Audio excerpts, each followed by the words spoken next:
We all got born so afraid and still search for words to describe that pain. There was this lingering fear inside all of us, a vast barren gulf of nothing, tucked away somewhere behind the sensory overload of everyday life.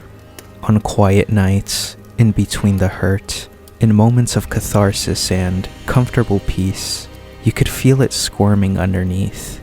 And then you'd know, deep down, that you weren't meant to feel good. None of us were. I heard a scream down the road. It could have been an animal. The sound of death is an interspecies sonic experience.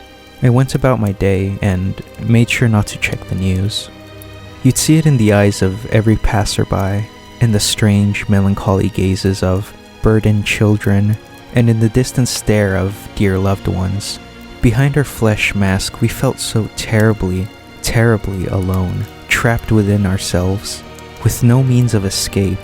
We came to exist in tiny personal make-believe pockets of lies, and this collective denial of pain and hurt was slowly consuming us.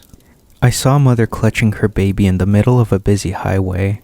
The child had no eyes anymore, and I did not stop to ask what happened to them.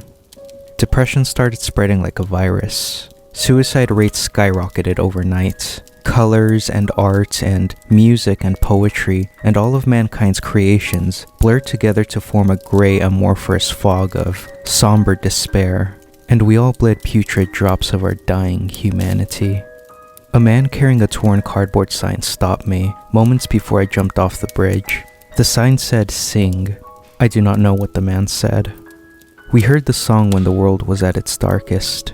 From inside our bones there was a murmur, then a melody, then a voice, then a choir, and we all fell to our knees.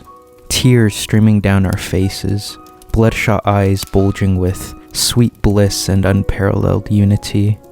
A man, overcome with joy, put out his tongue and proceeded to use a pair of blunt scissors to cut it off. It seemed to me it was the right thing to do. The song lived inside us, inside our bones, like a musical organism, and it connected us in ways that sight and hearing and touch never could. We lived as one for a brief eternity, and in the end that was enough. In the end, that was everything.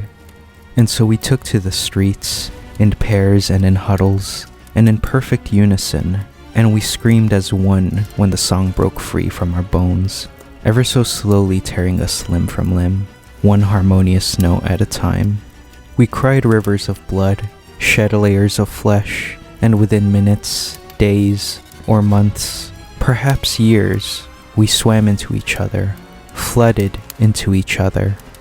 We became one, not only in spirit or in mind, but also in flesh. And now we spend eternity with the song.